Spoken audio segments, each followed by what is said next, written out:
Hi, this is your mortgage guy, Dave Steinberg. We're here with Larry McKenna, who has been a realtor for 10 years, and his superpower is helping people sell their home.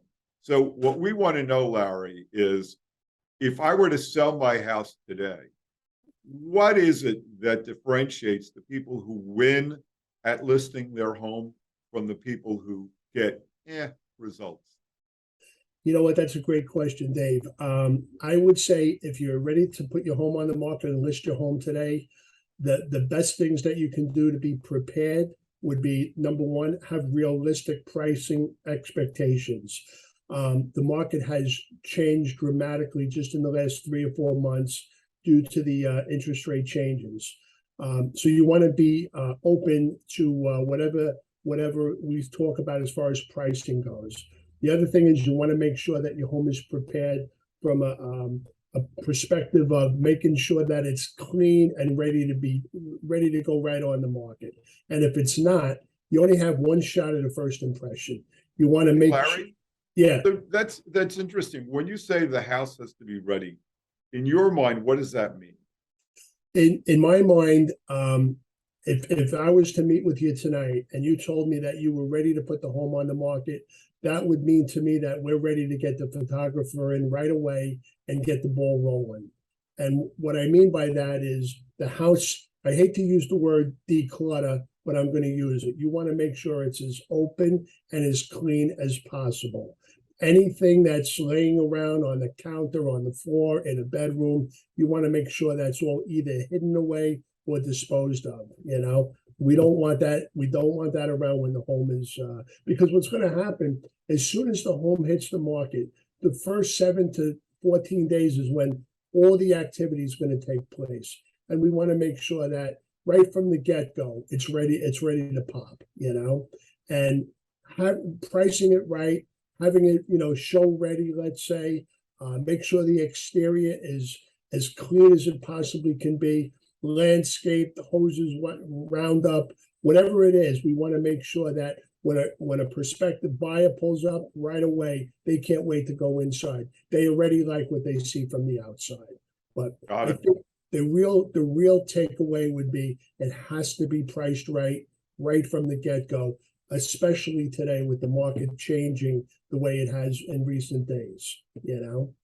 What your neighbor sold for 3 or 4 months ago, don't expect, even if your house is the same exact home, don't expect the same exact results. You have to be aggressive right from the get-go. Got it. So one of the questions that people ask all the time, it may be less so when the market is declining, but still, they wonder why should I go with a realtor? Why should I hire Larry when I could just do it myself? That's a great question. Number one, we do have the tools. We have the connections. We have the expertise to make sure that the transaction is as smooth as possible. A lot of people today, they watch all these TV shows. They say, hey, you know what? I could sell the home myself. I saw my neighbor had a line. We could put a for sale sign in front and we could do the same thing. And my attorney will take care of everything. Well, that's not the case. Your realtor and the person that you or the team that you hire to get your home sold involves attorneys, mortgage professionals. There are so many different people involved in the transaction, and most people don't realize that. So you really want to have a professional in your corner.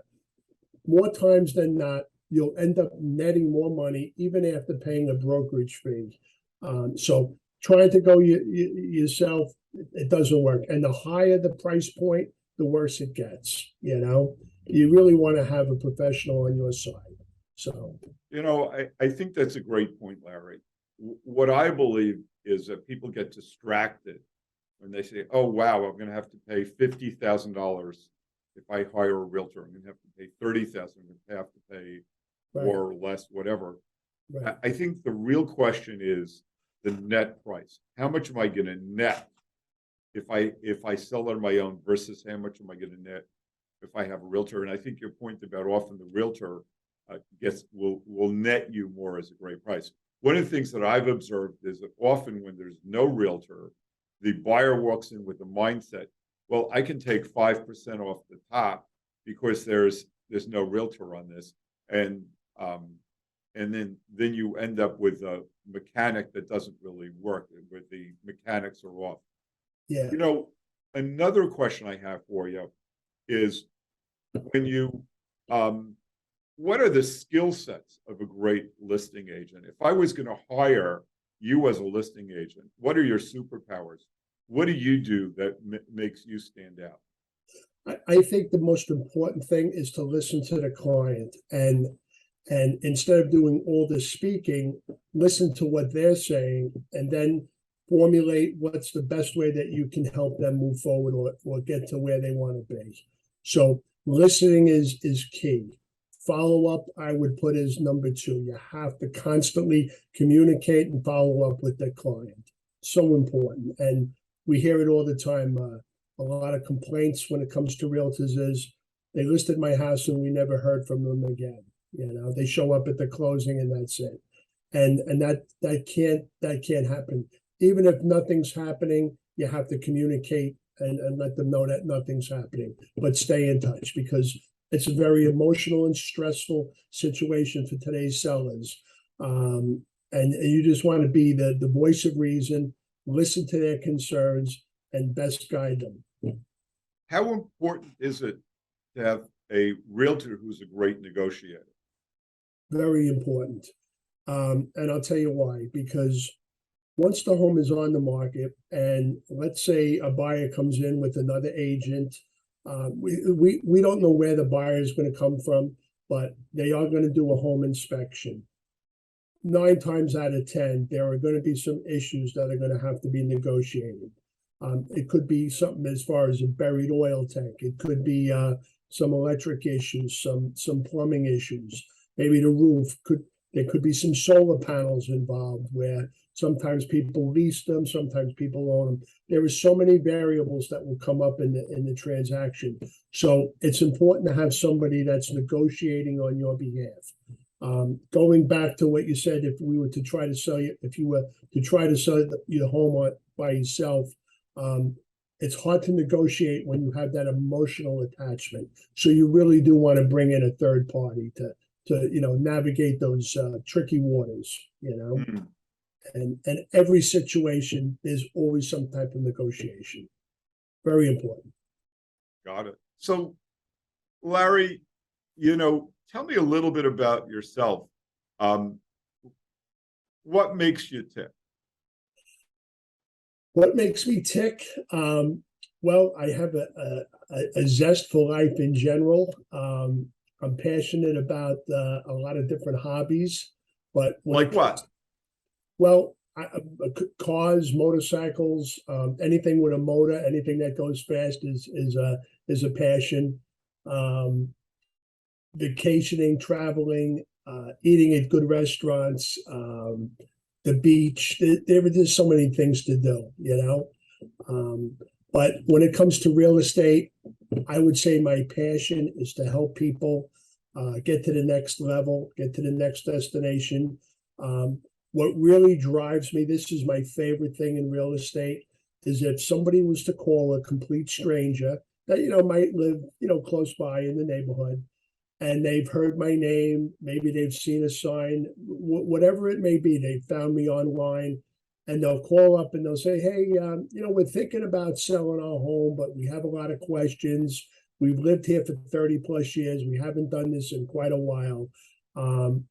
We'd like to, take a few minutes of your time, and we'll go over there, speak to them, listen to what their situation is, and to be able to leave that evening, let's say, with a signed listing agreement for a nice home that's going to be well priced. That's a great feeling, and that's what keeps me going. I really, really enjoy that. And then, of course, it's hard not to become friends with the people that you work with. I have so many clients that I don't even consider them clients; they're friends, and it's just a great feeling. You hear from them 6 months later, and they're reaching out to you just to say thank you again, or suggest something, or I have a lot of friends that have moved to the Carolinas and Florida, and thanks for Facebook. We communicate constantly about different hobbies that we might have, and it's just, whenever you meet a stranger and you put something like the sale of a home together and then remain friends moving forward, that's what it's really all about. Yeah, because you occupy a really important place in their lives. Yeah, Whether yeah. you're helping people buy a home or sell their home, Yeah. you're a member of the family almost. You are, and the key is to maintain that relationship even after the closing. I mean, I was just talking to a client who's a friend that moved to North Carolina, and I was telling him about my son who's in South Carolina, and he says, Larry, don't even come down to the Carolinas unless you stop in for dinner. And I'm like, and he's all the way on the other side of the Carolinas. I'm going to one side, he's on the other side. And I said, you know what? I have to do this. It's just, I can't not do it. So, and that's great when it continues like that. Yeah. So at the end of I the day, can relate because I've been in this business for 34 years, and there are times that the biggest compliment you get is when a father refers a son, or a mother refers her mother, or that's just so great. And when it's a generational relationship, it's just so powerful. So true. In this business, we know the importance of referrals, and there's nothing better than getting referred to somebody. I have a really interesting transaction going on right now as we speak, and this whole thing came from a prior referral. It's all good. Yeah. And to have it all work out, and there's a lot of moving parts here, but so far so good. Knock on wood. And I think we'll get to the finish line with no issues. So that's going to be a great feeling. Can't wait to celebrate with everybody on that one. That's great. Tell me about some of the towns you work. What are the most prominent towns in your market? Well, I live in Holbrook, and so Holbrook, of course, is my number one. It's close to Ronkonkoma, Lake Ronkonkoma. My office is in Ronkonkoma, Holtzville. The Sachem School Community is a large district in New York State. My kids participated in many activities back when they were in the schools. Have a lot of friends, a lot of connections, and I love working in the Sachem area. Holbrook being tops. Okay.